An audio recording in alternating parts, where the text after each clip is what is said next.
예수님은 아름다워라. 산 밑에 백합화요 빛나는 새벽별 주님 영원할기 아주 없도다. 내 맘이 아플 적에 그 위로 내시며 나 외로울 때 좋은 친구라. 주는 저 산 밑에 백합 빛나는 새벽별 이 땅 위에 비길 것이 없도다. 내 맘의 모든 염려 이 세상 몰았고 주님 항상 같이 하여 주시고, 시험을 당할 때에 악마의 애교를 즉시 물리치사 나를 지키네. 온 세상 날 버려도 주 예수 안 버려 끝까지 나를 돌아보시니. 주는 저 산 밑에 백합 빛나는 새벽별 이 땅 위에 비길 것이 없도다. 내 맘을 다하여서 주님을 따르며 길이 길이 나를 살아가리니. 물불이 두렵지 않고 창검도 겁없네 주는 높은 산성 내 방패시라. 내 영혼 먹이시는 그 은혜 누리고 나 친히 주를 뵙기 원하네. 주는 저 산 밑에 백합 빛나는 새벽별 이 땅 위에 비길 것이 없도다.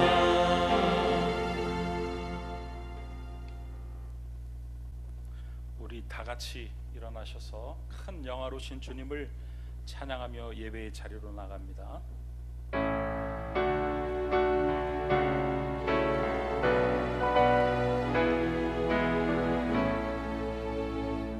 큰 영화로우신 주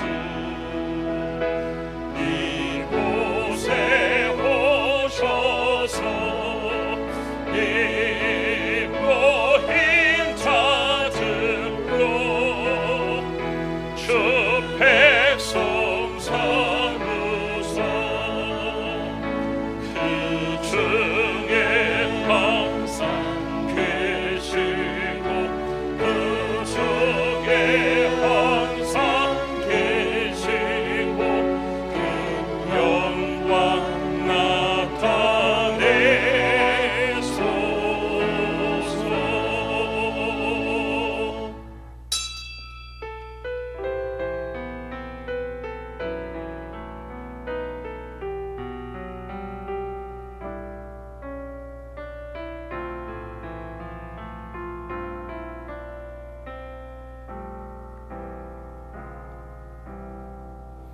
의인은 고난이 많으나 여호와께서 그의 모든 고난에서 건지시는도다. 여호와는 마음이 상한 자를 가까이 하시고 중심으로 통회하는 자를 구원하시는도다. 마음이 상한 자를 긍휼히 여기시는 주님, 이 시간 우리가 올려드리는 이 예배가 하나님께는 영광이 되며 우리에게는 그 자비와 은혜가 흘러넘치는 그런 귀한 시간 되기 원합니다. 주님, 우리를 불쌍히 여겨 주시옵소서. 우리의 예배를 받아 주시옵소서.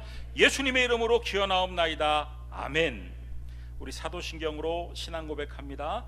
전능하사 천지를 만드신 하나님 아버지를 내가 믿사오며 그 외아들 우리 주 예수 그리스도를 믿사오니 이는 성령으로 잉태하사 동정녀 마리아에게 나시고 본디오 빌라도에게 고난을 받으사 십자가에 못 박혀 죽으시고 장사한 뒤 사흘 만에 죽은 자 가운데서 다시 살아나시며 하늘에 오르사 전능하신 하나님 우편에 앉아 계시다가 저리로서 산자와 죽은 자를 심판하러 오시리라.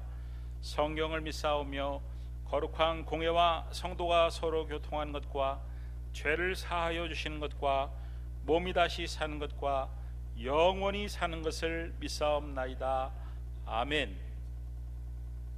우리 찬송가 295장 같이 합니다.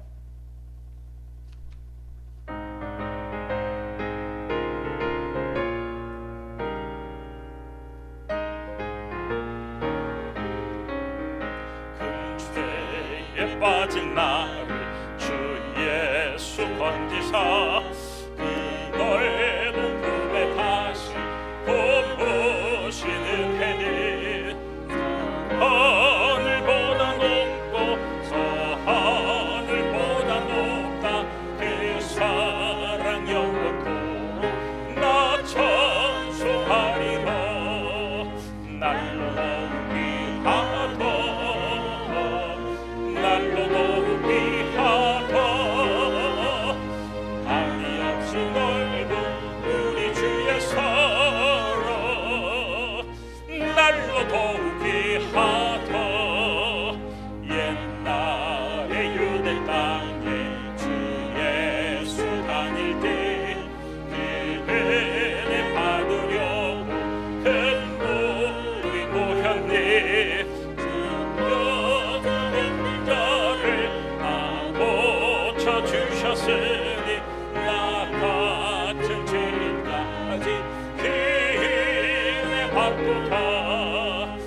날로 더욱이 하더 날로 더욱이 하더 아니 없을 넓은 우리 주의 서로 날로 더욱이 하더 주 크신 사랑을 온 백성 위하여 그 십자가의 고난 다 받으셨으니 그 속죄 받은 성도 큰 소리 함께 높여 온 천지 울리도록 주 찬송하리라 날로 더욱이 하더 날로 더욱이 하더 아니 없이 넓은 우리 주의 서로 날로 더욱이 하더. 우리 황민수 장로님 대표해서 기도해 주시겠습니다.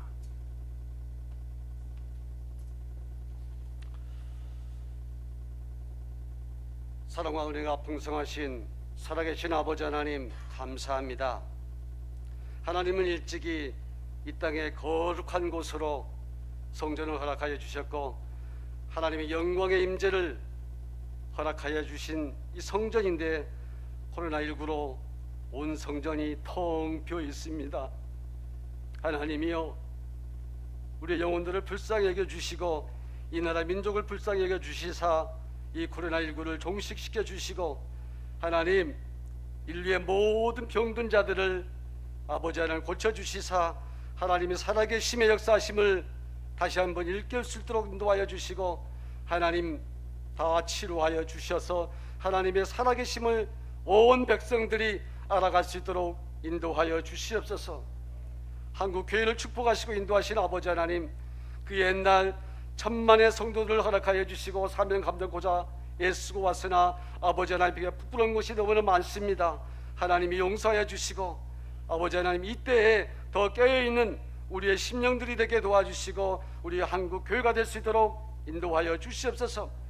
아버지 하나님 많은 불신들이 한국 교회를 괴롭히고 아버지는 많은 문화들이 한국 교회를 괴롭히고 있는 이 시점에 아버지 하나님 우리들은 깨어 있어서 더 기도하며 말씀으로 무장하며 하나님 앞에 거할 수 있도록 인도하여 주시옵소서.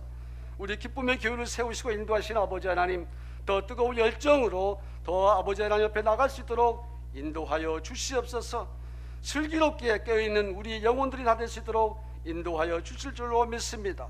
우리 기쁨의 교회 2030의 비전을 허락하신 아버지 하나님 더 뜨거운 열정으로 사명으로 하나님께 나가기를 원합니다. 하나님이 도와주시옵소서. 아버지 하나님이여 파송된 우리 선교사님들 지켜 인도하여 주시고 그곳에서도 코로나로부터 자유하게 도와주시고 가데시 교회가 세워지고 있습니다. 하나님이 완전한 교회로 세워질 수 있도록 축복하여 주시옵소서. 우리의 기쁨의 교회를 늘 항상 안아주시고 품어주신 아버지 하나님 우리 선교부가 더 축복된 선교부가 되게 도와주시사 복음으로 무장돼 나갈 수 있도록 인도하여 주시고 하나님 넘쳐날 수 있도록 인도하여 주시옵소서. 이때 더 복음으로 우리가 무장되고서 나갈 수 있도록 인도하여 주시옵소서. 어린 심령들이 거하는 우리 교육부를 축복하여 주시옵소서. 유아서부터 시작되는 우리 주일학교 어린 학생들이 하나님 말씀으로 무장되고 복음으로 무장되어서 아버지 늘 항상 앞서가는 선진의 역할들을 하게 도와주시고 우리 젊은이들까지 하나님의 은혜 안에 거할 수 있도록 인도하여 주시옵소서. 유튜브로 우리 하나님 예배를 드립니다. 하나님 우리의 기쁨의 교회 고등 공동체 한 가족 한 가족들이 아버지 하나님 낙심하지 않게 하여 주시고 실망치 않게 하여 주시고 우리 하나님 피폐하지 않도록 인도하여 주시사 한 심령도 아버지 하나님 앞에 거할 수 있도록 인도하여 주시옵소서. 하나님 앞에 거하는 예배자들이 아버지 우리 기쁨의 교회 성전인 줄로 믿습니다. 더 마음을 다하고 뜻을 다하여 예배 드릴 수 있도록 축복하여 주시옵소서. 이 한 시간 귀한 말씀 받습니다. 능력의 담임 목사님 세워주실 때에 하나님의 권능의 은혜가 나타나게 도와주시고 권세의 은혜가 나타나게 도와주시사 우리의 심령들을 살리고 남을 수 있도록 인도하여 주시옵소서. 말씀을 듣는 중에 우리 하나님 그리심의 산의 축복을 맞이하도록 인도하여 주시옵소서. 하나님의 물된 동산의 축복을 우리가 맞이할 수 있도록 인도하여 주시고 이때 더 깨어날 수 있도록 인도하여 주시옵소서.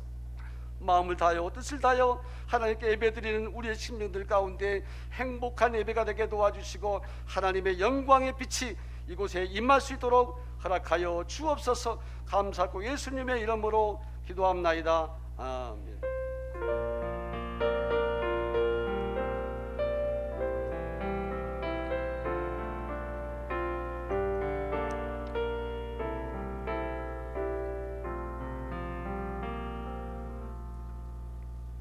우리 하나님 말씀은 마태복음 18장 21절부터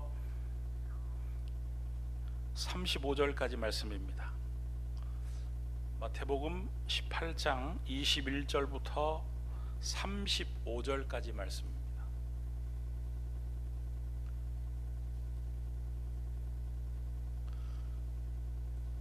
(21절부터) 35절입니다. 신약성경 31페이지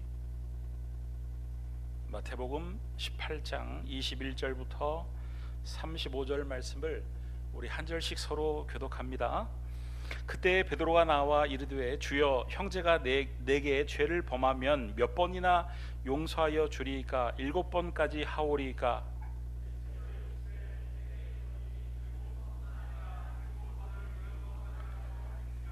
그러므로 천국은 그 종들과 결산하려 어떤 임금과 같으니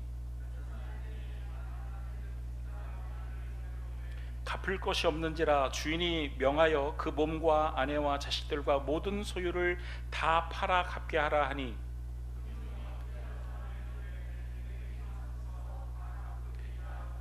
그 종의 주인이 불쌍히 여겨 놓아 보내며 그 빛을 탕감하여 주었더니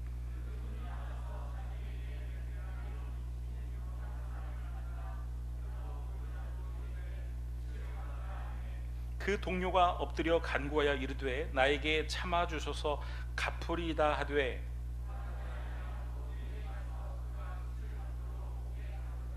그 동료들이 그것을 보고 몹시 딱하게 여겨 주인에게 가서 그 일을 다 알리니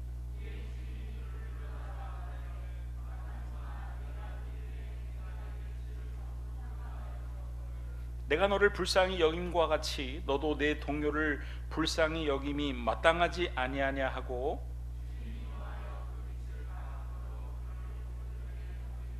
같이 읽겠습니다.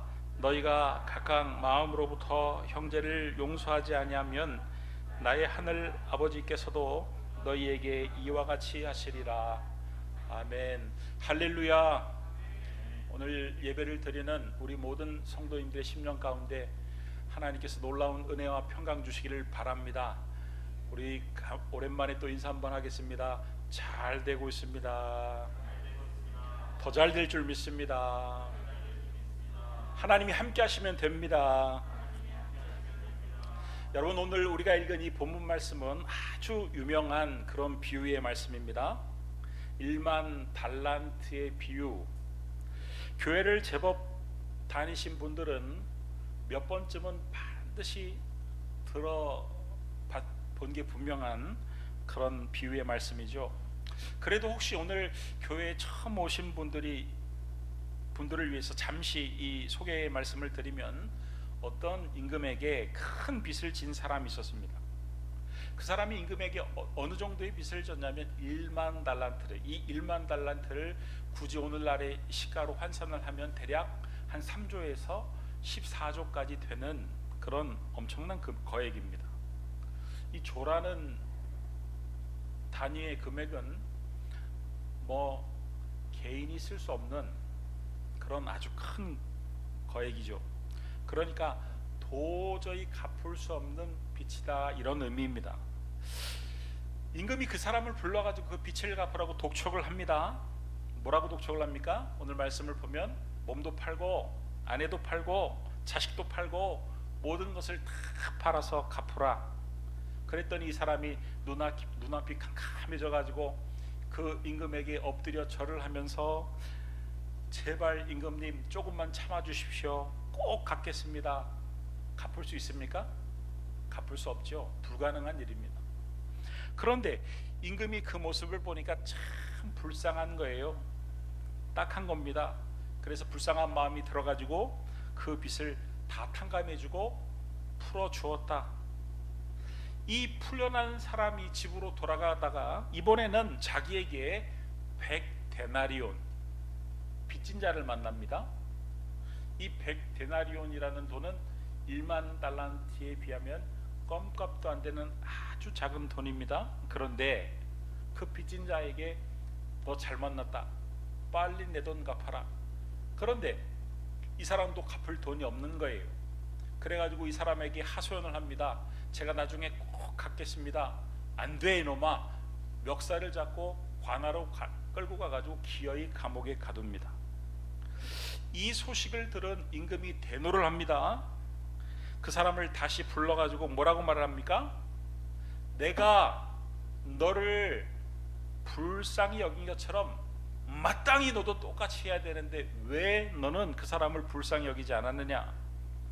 그래가지고 그 사람이 있었던 똑같은 방법, 그를 감옥에 가두고 빚을 갚을 때까지 감옥에 가둡니다.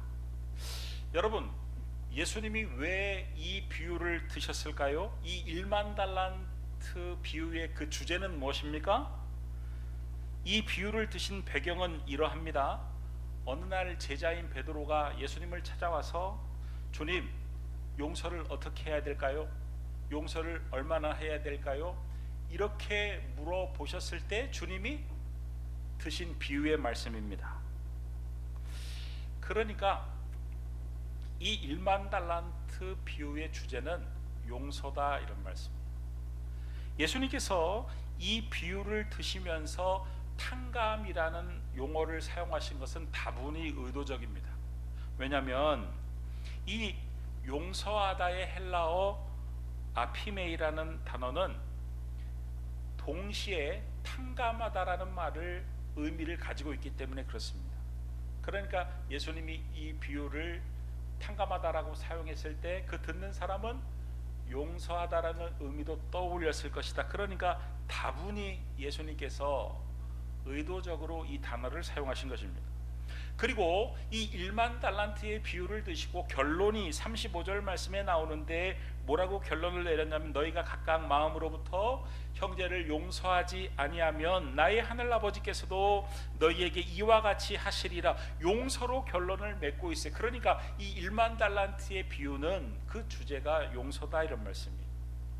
여러분, 예수 믿는 사람과 예수 믿지 않는 세상 사람들의 그 차이가 어디서 나야 되냐면, 예수 믿는 사람은 다르긴 확실히 뭐가 다르구나.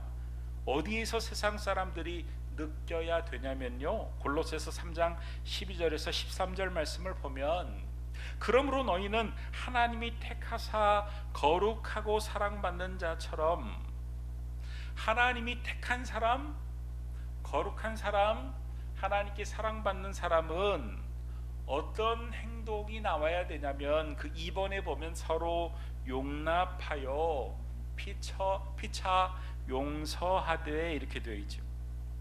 그러면서 왜 용납을 해야 되냐면, 왜 용서를 해야 되냐면 3번에 보면 주께서 너희를 용서하신 것 같이 너희도 그리하고. 그러니까 구원을 받은 사람의 특징이 뭐냐면요, 용납하고 용서하는 특징이 있는데, 그 이유가 뭐냐면 주님이 나를 그렇게 용서하셨기 때문이다, 용납하셨기 때문이다, 이런 말씀. 여러분, 예수님의 사역도 한마디로 정리를 하면 용서의 사역이었다, 이렇게 정리를 할 수가 있습니다. 우리 예수님은 이 땅에 오셔서 끊임없이 죄인들을 용서하셨어요. 사람들이 정죄하는 그 죄인들, 현장에서 잡힌 가늠하는 여인까지 용서하셨어요. 제자들을 끊임없이 용서하셨습니다. 심지어는 예수님은 자신을 십자가에 못 박는 사람까지 용서하셨습니다. 누가복음 23장 34절 말씀에 이에 예수께서 이르시되 아버지 저들을 사하여 주옵소서 자기들이 하는 것을 알지 못함이니라 하시더라. 여러분, 십자가가 뭡니까? 그야말로 용서의 절정입니다. 십자가가 뭡니까? 주님이 우리의 죄를 용서하신 증거예요. 자, 그런데 우리는 용서를 해야 됨에도 불구하고 용서를 왜 하지 못할까요? 용서가 왜 그렇게 힘들까요? 어려울까요? 여러분, 우리는요, 웬만한 사람, 웬만한 일에 대해서는 다 용서합니다. 그런데 정말 용서하기 힘든 사람, 용서하기 힘든 일들이 있습니다. 요셉의 인생을 살펴보면 정말 용서하기 힘든 그 세 부류의 사람들이 나오는데 누구냐면 요셉의 형들, 보디발의 아내, 그리고 감옥에 갇혔을 때 술 맡은 관원입니다. 우리 인생에서 이런 세 부류의 사람들을 만나면 과연 용서할 수 있는 사람이 몇 사람이나 될까? 당장 저 자신도 자신을 할 수가 없습니다. 여러분, 첫째는요, 요셉의 형들과 같은 사람들이죠. 우리가 인생에서 이 요셉의 형들과 같은 사람들을 만나면 참 용서하기가 어렵습니다. 여러분, 형들이 누구입니까? 정말 요셉과 아주 가까운 사람들입니다. 매일 같은 공간에서 서로 먹고 자고 활동하고, 그런 사람들이 어느 날 요셉을 배신했습니다. 어느 날 요셉을 죽이려 했습니다. 어느 날 요셉을 노예로 팔았습니다. 여러분 한번 생각해 보십시오. 죽이려고 구덩이에 가두고 꺼내서 죽이려고 하고, 그러다가 말리는 사람이 있으니까 노예로 팔았을 때 그 모든 그 생생한 그 당시의 눈빛, 그 당시의 그 말, 행동, 이런 것들이요 잊혀지지 않았을 거예요. 자, 머나먼 아프리카에 있는 사람이 나를 배신했다 그러면요 용서할 수 있습니다. 나랑 별 관계가 없는 사람이 나를 넘어갈 수 있습니다. 그런데 나를 너무 잘 알고 가깝게 지내는 사람이 나를 배신했다, 그것도 평소에 나와 너무너무 가깝게 지내는 사람이 나를 배신했다, 그러면요 용서하기가 참 어렵습니다. 그러니까 이 용서라는 것은 평소 나와 얼마큼 가까이 지냈는가 그 거리와 비례한다도 말씀을 드릴 수 있어요. 평소에 가까웠기에, 평소에 더 믿었기에 용서가 더 어렵습니다. 어떻게 네가 나한테 그럴 수가 있냐? 여러분들에게 이 요셉의 형들과 같이 용서할 수 없는 그런 가까운 사람들이 있다면 누구입니까? 두 번째, 이 보디발의 아내와 같은 사람들이죠. 우리가 인생을 살다가 이 보디발의 아내와 같은 사람들을 만나면 참 용서하기가 어렵습니다.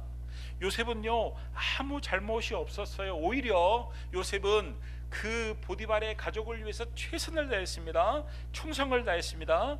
그럼에도 불구하고 이 보디발의 아내가 어느 날 요셉을 유혹을 하고, 요셉이 넘어가지 않자 성추행을 했다고 모함을 하고, 하루아침에 이 요셉의 명예와 지위를 저 밑바닥까지 끌어내렸습니다. 그야말로 추락해버리고 말았습니다. 충성을 했다면 칭찬이 돌아와야 되고, 최선을 다했다면 상이 돌아와야 되는데, 충성을 다했음에도 불구하고, 최선을 다했음에도 불구하고 모욕과 수치로 돌아올 때 저 인생의 밑바닥까지 나락으로 떨어지는 그런 고통을 맛보았을 때 우리는 몸부림을 치면서 용서를 못한다, 이런 말씀. 거짓말을 밥 먹듯이 하고 모함을 하고 하루아침에 내 명예를 밑바닥까지 추락시키는 보디발의 아내와 같은 사람들을 우리가 인생에서 만날 때 우리는 참 용서하기가 어렵죠. 셋째는요, 술 맡은 관원과 같은 사람들이죠. 우리가 인생에서 술 맡은 관원들과 같은 사람을 만나면 참 용서하기가 어렵습니다. 그 술 맡은 관원이 감옥에서 어떻게 보면 감방 동기인데 뭐라고 요셉에게 말을 합니까? 뭐라고 요셉과 약속을 합니까? 네가 나를 도와주면 내가 너를 도와주겠다. 네가 나를 회복시켜주면 내가 너를 회복시켜주겠다. 여러분, 비유하면 이와 같은 것입니다. 감옥에 갇혀 있는데 둘 다 부도가 나가지고 망해가지고 들어왔어요. 그런데 이 두 사람이 서로 약속을 하는 겁니다. 네가 나가서 회사를 재기할 수 있도록 내가 최선을 다해서 도와줄 테니까 네가 나가서 성공하면 꼭 나를 끌어내줘야 돼. 나도 회복시켜줘야 돼. 이렇게 철석같이 약속을 했다, 이런 말씀. 그런데 도움을 받고 나가가지고는 그야말로 회복을 했는데 이제는 자기가 갚아야 될 차례인데 새카맣게 잊어버리고, 감옥에 앉은 사람은 그 사람이 오기만을, 그 사람이 도와주기만을 손꼽아 하루하루를 기다리는데 전혀 연락이 없을 때 얼마나 피가 거꾸로 솟았겠느냐 이런 말씀이. 이 술 맡은 관원이 바로 요셉에게 이와 같은 일을 한 것이죠. 요셉을 새카맣게 잊어버립니다. 요셉의 도움으로 말미암아 회복을 해놓고는 새카맣게 잊어버립니다. 여러분, 요셉이 얼마나 하루하루 그 술 맡은 관원이 소식을 주기만을 도와주기만을 기다렸겠습니까? 그런데 하루하루 지나감에도 불구하고 전혀 기미가 없을 때, 그런 도움의 기미가 없을 때 얼마나 큰 배신감을 느끼고 얼마나 분노를 했겠습니까? 우리 주변에 보면은 사법 시험을 준비한다고 어떤 사람이 백수인 남자가 그냥 수년 동안 공부에 들이다가 공부를 하는데 웬 여자 하나가 그 남자 하나만 바라보고 아주 열심히 물심양면으로 헌신을 하는데, 이 남자가 드디어 7년 만에 10년 만에 사법시험에 딱 합격을 해놓고 제일 먼저 한 일이 뭐냐? 헌신짝처럼 헌신한 그 여인을 버려버렸다 이런 말씀. 그때 그 여인의 마음이 어땠겠느냐? 바로 요셉의 마음이 그와 같았을 것이다 이런 말씀. 여러분, 인생에 지금 용서하기 힘든 유형의 사람이 있다면 어떤 과연 사람이냐 이런 말씀이에요. 여러분, 우리가 용서가 어려운 그 이유를 구체적으로 조금만 더 깊이 들여다보면요, 용서가 어려운 첫 번째 이유는요, 우리가 용서의 방법을 잘 모르기 때문에 그렇습니다. 여러분, 우리가 생각하는 용서는요, 왜 용서가 잘 안 되냐면 조건적입니다. 조건적이에요. 네가 잘못을 인정하고 나에게 사과를 하면 내가 용서해 줄 수 있다. 네가 먼저 잘 해봐. 그러면 나도 너한테 잘할게. 네가 네 잘못도 깨닫지 못하는데, 용서도 빌지 않는데 내가 어떻게 너를 용서해 줄 수 있지? 사과하면 용서하겠다. 여러분, 이렇게 조건이 붙기 때문에 용서가 잘 안 되는 것이다 이런 말씀이에요. 여러분, 하나님이 우리의 죄를 언제 용서해 주셨습니까? 로마서 5장 6절 말씀을 보면 우리가 연약할 때라고 표현합니다. 로마서 5장 8절 말씀을 보면은 우리가 죄인 되었을 때라고 말합니다. 로마서 5장 10절 말씀을 보면 우리가 원수 되었을 때 그리스도께서 우리를 위해 죽으심으로 하나님께서 우리에게 대한 사랑을 확증하셨느니라. 그러니까 하나님께서 우리를 용서하실 때는요, 우리가 어떤 조건이 되어서 용서하신 게 아니다 이런 말씀입니다. 우리가 연약할 때, 우리가 죄인 되었을 때, 우리가 하나님과 원수 되었을 때, 이런 표현들은 어떤 표현들이냐면 하나님이 우리를 용서하셨는데 무조건 용서하셨다는 거예요. 우리의 어떤 상황과 상관없이 무조건 용서하셨다는 거예요. 여러분, 오늘 이 본문 말씀에 등장하는 임금이 누구를 상징합니까? 바로 하나님을 상징합니다. 그 임금이 그 빚을 탕감해 주는 장면을 살펴보면 마태복음 18장 26절에서 27절 오늘 본문 말씀을 보면 어떤 조건이 하나도 없어요. 그 어마어마한 1만 달란트의 빚을 탕감해 줌에도 불구하고 어떤 조건을 하나도 달지 않았다. 너 앞으로 나한테 잘한다는 조건 하에 내가 빚을 탕감시켜준다. 너 앞으로 이 궁전 앞마당을 평생 살아있는 동안 빗자루질하고 깨끗이 청소하는 조건으로 빚을 탕감해 준다. 너 앞으로 이 나라에 큰 전쟁이 벌어지면 네가 전쟁에 선봉에 서는 조건으로 내가 빚을 탕감해 준다. 그게 아닙니다. 그 종의 주인이, 그 임금이 불쌍히 여겨 그 빚을 탕감해 주었다. 아무 조건 없이 무조건. 여러분, 우리 주님처럼, 성부 하나님처럼 무조건 조건 없이 용서할 수 있는 그런 믿음의 분량까지 믿음이 자라나는 그런 귀한 은혜가 있게 되기를 그리스도 예수의 이름으로 축원합니다. 여러분, 용서가 어려운 두 번째 이유는 뭐냐면요, 용서의 방식을 잘 모르기 때문에 그렇습니다. 우리는요, 용서 그러면요, 용서의 횟수를 떠올립니다. 용서의 횟수에 민감합니다. 베드로가 어느 날 예수님을 찾아와 이렇게 질문을 합니다. 주님, 몇 번을 용서해야 용서가 되는 걸까요? 한 7번이면 되겠습니까? 그 당시에 랍비들은 3번 용서하면 용서하는 것이다 이렇게 가르쳤거든요. 그런데 예수님께서는 이렇게 대답하셨습니다. 마태복음 18장 21절에서 22절 말씀을 보면 우리 큰 목소리로 같이 한번 읽어보겠습니다. 시작. 그때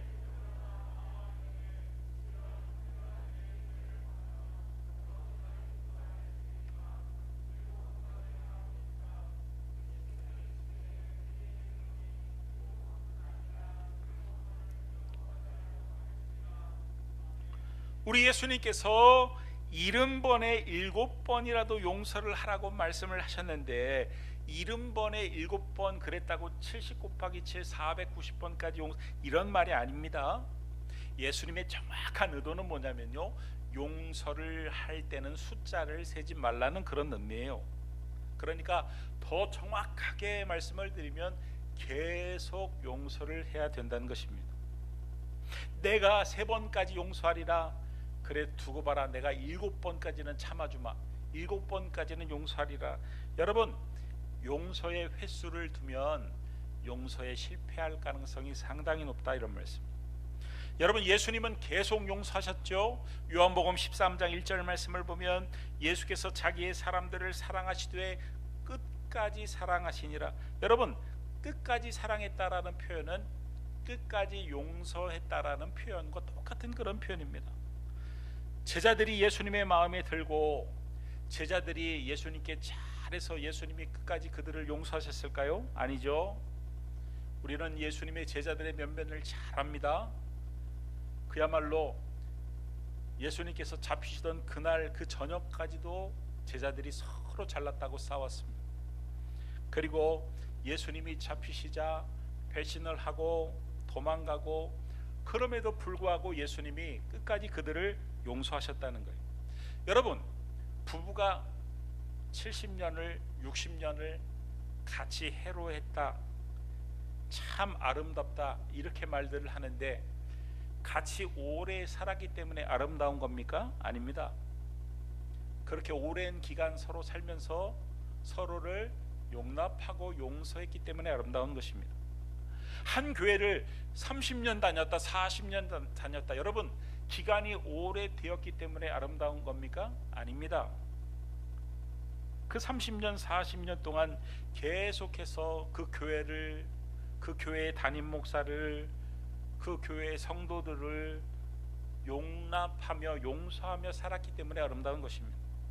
시어머니와 며느리가 한 집에서 20년을 살았다고 그 횟수 때문에 아름다운 게 아니에요. 그 기간 동안 서로 용서하고 용납하고 산 게 아름다운 것이다 이런 말씀.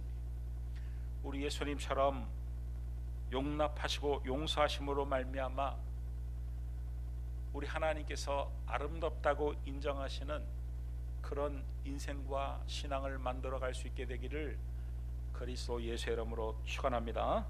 여러분, 마지막으로 용서가 세 번째 어려운 이유는요, 용서의 유익을 잘 모르기 때문이다. 여러분, 성경은 일관되게 우리가 용서해야 하나님도 우리를 용서한다고 가르칩니다. 마태복음 18장 35절 말씀을 보면 너희가 각각 마음으로부터 형제를 용서하지 아니하면 나의 하늘 아버지께서도 너희에게 이와 같이 하시리라. 용서해야 하나님도 용서하신다는. 여러분, 오늘 우리가 읽은 이 본문 말씀 마태복음 6장 14절 15절 말씀도 보면은 뭐라고 되어 있습니까? 너희가 사람의 잘못을 용서하면 너희 하늘 아버지께서도 너희 잘못을 용서하시려니와 너희가 사람의 잘못을 용서하지 아니하면 너희 아버지께서도 너희 잘못을 용서하지 아니하시리라. 여러분, 예수님께서도 주기도문에서 우리가 우리에게 죄 지은 자를 사하여 준 것 같이 우리의 죄를 사하여 주옵시고. 혹시 용서 안 하면 지옥 가는 거 아니야? 용서 안 하면 하나님이 우리의 죄를 용서해 주지 않으시니까 우리가 구원받지 못하는 거 아니야? 여러분, 물론 그렇게 볼 수도 있겠지만 여러분, 그것보다 더 더 정확하고 심오한 의미는 뭐냐면요, 용서를 해야 하나님과의 관계가 막히지 않고 그 구원의 은혜와 그 구원의 감격을 날마다 확인하며 살 수 있기 때문에 그런 것입니다. 용서를 해야 하나님과의 관계가 막히지 않고 형통한 삶을 살 수 있기 때문에 그런 겁니다. 여러분, 용서하지 않으면 하나님과의 관계가 막힙니다. 하나님과의 관계가 막힌다는 것은 은혜의 통로가 막히는 것입니다. 여러분, 은혜의 통로가 막히게 되면 어떤 일이 벌어집니까? 구원의 감격, 구원의 기쁨이 사라지게 됩니다. 형통의 축복을 받아 누리지 못하게 된다, 이런 말씀입니다. 그래서 예수님께서는 이렇게까지 말씀하셨습니다. 마태복음 5장 23절에서 24절 말씀을 보면, 그러므로 예물을 제단에 드리려다가 거기서 내 형제에게 원망 들을 만한 일이 있는 것이 생각나거든 예물을 제단 앞에 두고 먼저 가서 형제와 화목하고 그 후에 와서 예물을 드리라. 할렐루야. 예배를 드리기 전에 용서부터 하고 오라는 거예요. 은혜의 통로가 막힌 상태에서 아무리 예배를 드려봐야, 내가 은혜를 베풀어 봐야 너에게 가겠니? 그러니까 가서 하나님과의 그 막힌 관계부터 회복하고 나에게 오라는 그런 말씀인 것이죠. 그러니까 여러분, 용서는 선택이라는 말이에요, 필수라는 말이에요? 대답 안 하기로 작정하셨느뇨? 용서는 그러니까 선택이라는 말이에요, 필수라는 말이에요? 필수라는 말이에요. 필수라는. 여러분, 성경에 보면은 요셉이 형통했다고 나옵니다. 형통. 그런데 요셉이 형통한 이유가 하나님께서 요셉과 함께 하셨다. 얼마나 하나님께서 요셉과 함께 하셨는지, 믿지 않는, 하나님을 믿지 않는 그 보디발의 보기에도, 세상 사람들이 보기에도 하나님이 함께 하심이 보였다는.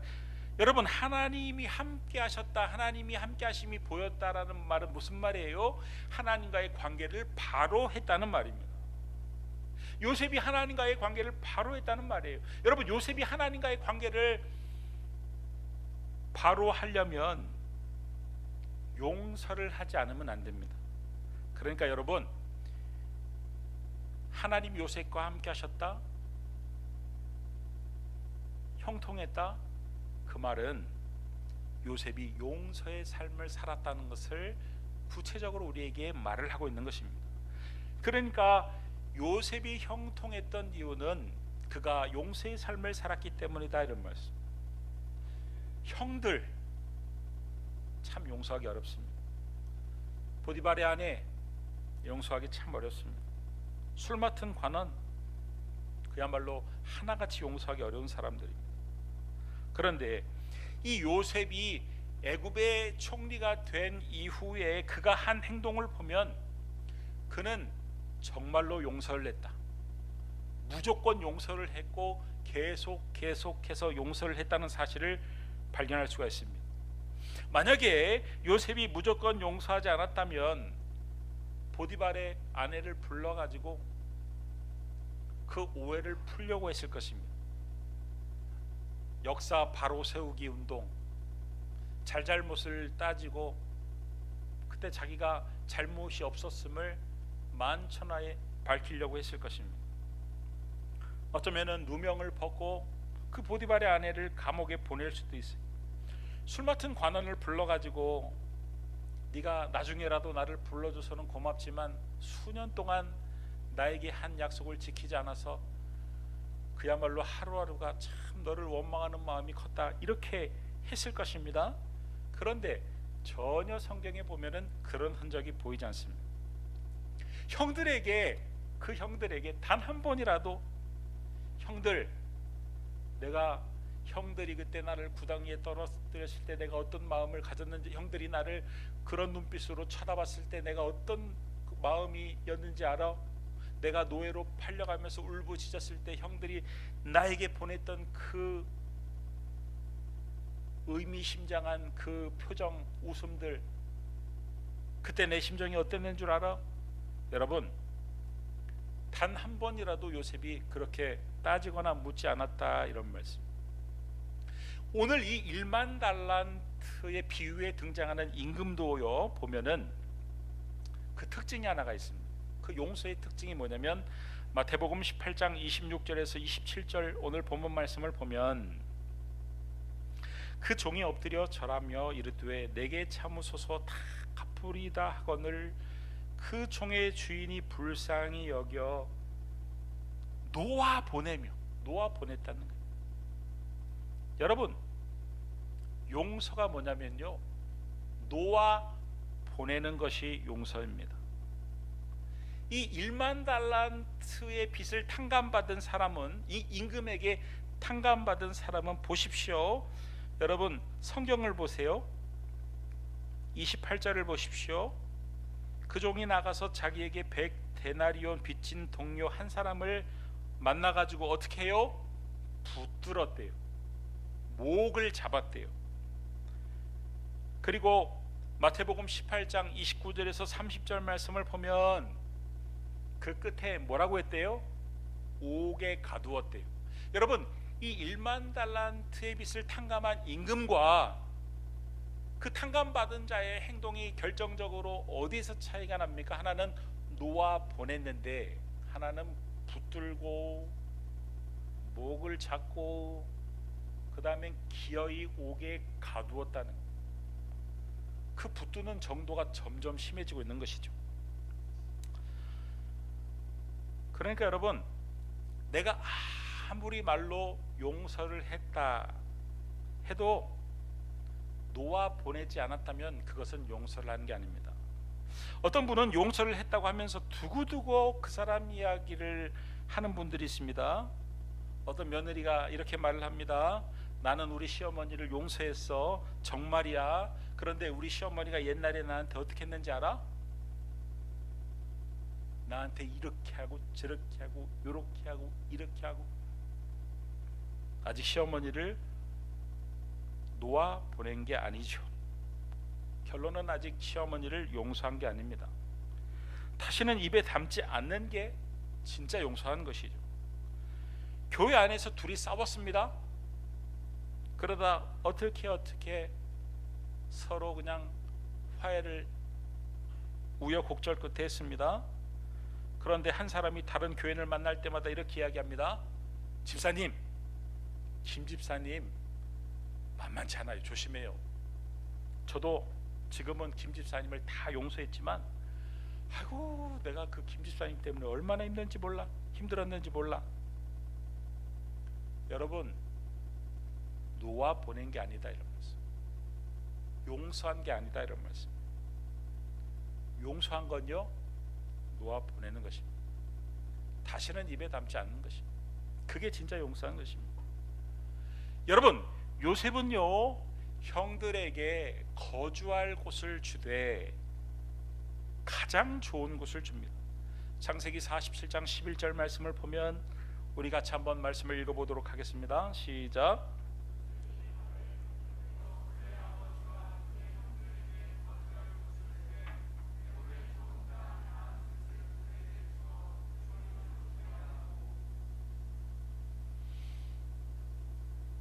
어떤 곳을 주었어요? 가장 좋은 곳을, 가장 좋은 곳을. 요셉이 형들을 용서하지 않았으면은 죽이는 주되 적당한 곳을 주었어. 아니, 죽이는 주되 정말 나쁜 곳을 주었을지 모릅니다. 그런데 가장 좋은 것을 주었어. 아버지 야곱이 죽자 요셉의 복수를 형들이 두려워했습니다. 그러니까 이 요셉이 형들에게 이렇게 말을 합니다. 창세기 50장 21절 말씀을 보면 당신들은 두려워하지 마소서, 내가 당신들과 당신들의 자녀를 기르리이다 하고 그들을 간곡한 말로 위로하였더라. 제가 이 성경 번역본을 다른 번역본에서는 어떻게 번역을 했나 이렇게 비교해 가지고 찾아봤더니 이 현대인의 성경과 공동 번역은요 훨씬 더 실감나게 번역을 해놨어요. 요셉이 형들 염려하지 마세요. 형들 자녀들 염려하지 마세요. 제가 책임지고 기를게요. 그랬더니 그 형들이 그 따뜻한 위로로 말미암아 가슴이 벅차도록 감동을 받았다 이렇게 번역을 해놨더라고요. 여러분, 이것이 요셉이 형들을 완전히 놓아 보냈다는, 완전히 용서했다는 그런 증거인 것이죠. 보디발의 아내에게도 그랬을 것입니다. 술 맡은 관원에게도 똑같이 대했을 것입니다. 제일 좋은 대우를 하고 따뜻한 격려와 위로를 하고, 그래서 아마 그들도 형들처럼 가슴이 벅차도록 감동을 받았을 것이고, 그 후로는 요셉에게 얼마나 그들이 잘했을까 저는 상상이 됩니다. 어떤 남매가 사소한 일로 싸움을 벌이다가 격한 감정으로 대립하는 상태까지 이르렀습니다. 아버지가 둘 사이를 막 말렸습니다. 그랬더니 그 여동생이 오빠가 먼저 싸움을 걸었어요. 씩씩거리면서 말을 했습니다. 그 말을 들은 오빠는 아니에요, 제가 먼저 시작했어요. 오빠도 큰 소리로 말을 했습니다. 두 아이 사람의 말을 들은 이 아버지가 손을 잡고 이렇게 두 자녀에게 말을 했습니다. 내가 정말 알고 싶은 것은 누가 먼저 시작했는지가 아니란다. 누가 먼저 그만두려고 하는지, 내가 정말 알고 싶은 것은 누가 먼저 용서를 하려고 하는지를 알고 싶은 거란다. 여러분, 이것이 바로 우리를 향한 하나님 아버지의 마음이다, 이런 말씀이에요. 우리는 누가 먼저 시작했고 누가 원인을 제공했고 그것을 따지길 원하는데, 하나님의 마음은요, 하나님의 관심은 누가 먼저 용서하기를 원하는지를 알기를 원하신다, 이런 말씀이에요. 사랑하는 성도 여러분, 용서는 감정의 문제가 아닙니다. 의지적 결단의 문제입니다. 감정에 의하면요 절대 용서할 수 없습니다. 그럼에도 불구하고 하나님의 말씀에 의지하여 순종하려는 결단을 해야 용서할 수 있다, 이런 말씀이에요.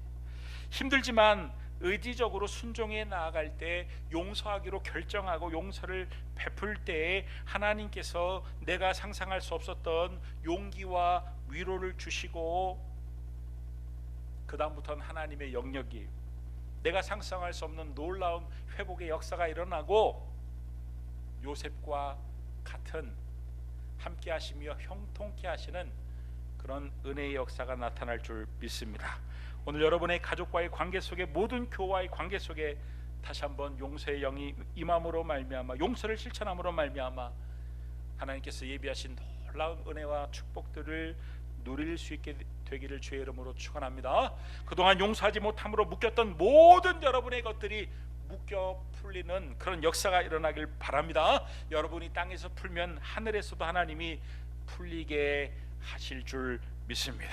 그래서 놀라운 은혜와 평화와 기쁨이 회복되는 저와 우리 기쁨의 모든 교회 성도님들이 다 될 수 있기를 예수님의 이름으로 축원합니다.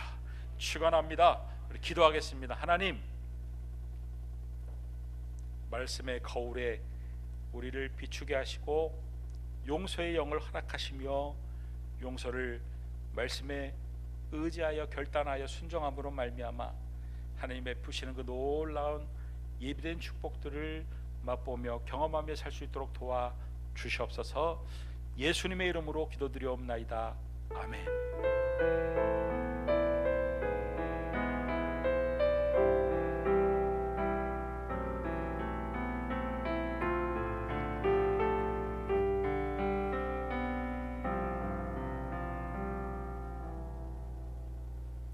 우리 찬송가 304장 1절 2절 부르시면서 준비하신 예물 하나님 앞에 봉헌에 올립니다.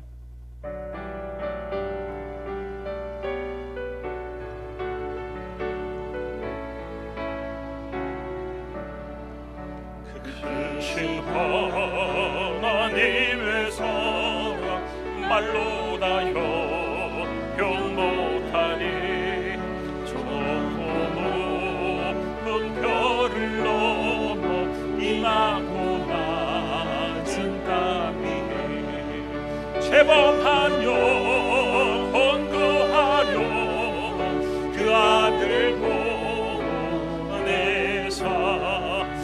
속죄물 삼으시고 죄 용서하셨네. 하나님 크신 사랑을 증량하고 달에 영원히 변치 않는 사랑 성도여 찬양하세. 계절 지나가고 땅 위에 영화쇠할 때 주 믿지 않던 영혼들 큰 소리 외쳐 울어도 주 믿는 성도들에게 큰 사랑 베푸사 우리의 죄 사했사는 그 은혜의 주가 하나님 크신 사랑을 증량하고 달에 영원히 변치 않는 사랑 성도여 찬양하세. 우리 드려진 헌금을 위해서 기도합니다. 하나님 감사합니다. 한 주간 동안의 삶을 눈동자처럼 지켜주시고 우리 성도님들과 동행하시되 이렇게 하나님 앞에 예배 드리게 하시니 감사합니다. 하나님 절망의 마음보다 감사의 마음이 크게 하시고 하나님 그야말로 절망의 마음보다 하나님 주시는 그 소망으로 말미암아 기쁨의 마음이 더 커질 수 있도록 은혜를 허락하여 주옵소서. 하나님 우리는 세상이 줄 수 없는 기쁨을 누리며 사는 사람들이 되게 하시고 우리는 세상에 소망을 두지 않는 사람들이 되게 하시고 오직 하나님과 하나님 나라의 소망을 두는 그런 사람들이 되게 하여 주옵소서. 하나님과의 관계가 막히지 않기를 원합니다. 용서하는 삶을 살기를 원합니다. 요셉과 함께 하셨던 것처럼 우리와 함께 하시고 형통의 은혜를 허락하여 주시옵소서. 오늘도 우리 선교사님들 붙들어 주시고 비전 2030에 하나님께서 함께하여 주시고 코로나로 어려운 이 세상 속에서 우리의 믿음을 잘 지킬 수 있도록 도와주시고 어떤 것이 올바른 것인지 분별력을 잃지 않도록 하나님께서 붙들어 주시고 이 어렵고 힘든 때에 더욱더 하나님 앞에 나와 하나님께 붙들고 말씀을 듣고 또 기도하며 나아갈 때 하나님이여 우리의 마음 가운데 축복의 장마비가 내릴 수 있도록 도와 주시옵소서. 하나님의 도우심이 필요한 우리 성도님들이 있습니다. 건강이 좋지 못한 이들도 있고 관계가 막혀서 고통 가운데 있는 이들도 있고 잠을 못 이루는 이들도 있고 그야말로 건강 때문에 아버지 고통 가운데 있는 이들도 있습니다. 암 환자들도 있습니다. 하나님 불쌍히 여겨주시고 그 침상마다 찾아가 주시고 안수하여 주시고 기도하여 주시고 낫게 하여 주시고 고쳐주시고 곳곳에서 하나님께 감사 간증이 늘어날 수 있는 그런 교회가 되게 하여 주옵소서. 이 예물이 쓰이는 곳마다 주의 영광이 나타나게 하시고 우리의 가정과 하는 모든 일들과 자녀들을 지켜 주시옵소서. 예수님의 이름으로 기도드립니다. 아멘. 할렐루야. 특별히 광고 말씀 드릴 것은요, 여러분 우리의 자녀들은요 어렵고 힘든 일이 생기면 그야말로 무서운 게 나타나거나 놀란 일들이 생기면요 엄마 하고 엄마에게 달려가서 품에 안깁니다. 아빠 하고 달려가서 품에 안긴다 이런 말씀. 여러분 지금 이 코로나의 위기는요 우리가 어떻게 해볼 수 없는 그야말로 전대미문에 앞으로 어떤 힘든 일이 벌어질지 모르는 초유의 사태입니다. 아무도 예측이 불가능한, 좋아질 거라고는 아무도 예상 안 하는 그런 어려움 가운데 있다는 말씀. 그럴 때 믿는 사람들은 어떻게 해야 되느냐? 그 아이가 엄마 하고 아빠 하고 달려가 품에 안기는 것처럼 하나님 앞에 나와 기도하는 수밖에 없다. 할렐루야. 그러니까요 우리 교회에서 주보에 특별히 화면에 온라인 헌금하라고 광고 내지 않습니다. 우리 성도님들이 성전에 일주일에 한 2번은 최소한 나오셔서 기도하시고 저 뒤에다 헌금하십시오. 헌금합니다. 그래서 하나님께서 여러분들의 기도를 들어주시고 이 힘들고 어려운 상황에서도 크고 풍성한 은혜를 베풀어 주시길 바랍니다. 그런 우리 기쁨의 교회 성도님들이 다 될 수 있기를 바랍니다. 우리 다 같이 일어나셔서 3절, 그 크신 하나님의 사랑 3절 부르시고 축도로 예배를 마치도록 하겠습니다.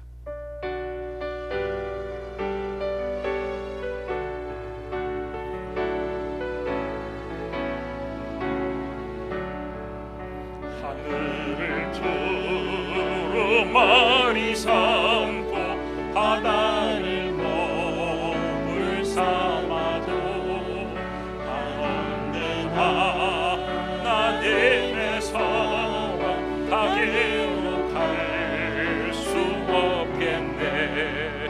하나님의 크신 사랑 그 어찌 닿았을까. 저 하늘 높이 쌓아도 채우지 못하네.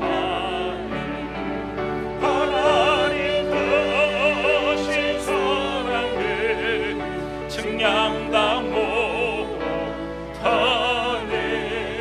영원히 변치 않는 사랑 성도여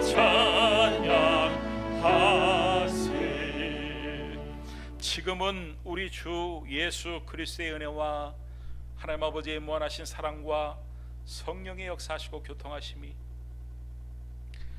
용서의 영을 구하며 하나님의 형통하심의 축복을 맛보기로 결심하고 돌아가는 우리가 사랑하는 성도님들 머리머리 위에와 한 주간 동안의 삶 위에 그리고 저들의 신앙과 가정과 하는 모든 일들 위 이제로부터 영원토록 함께 있을지어다. 아멘.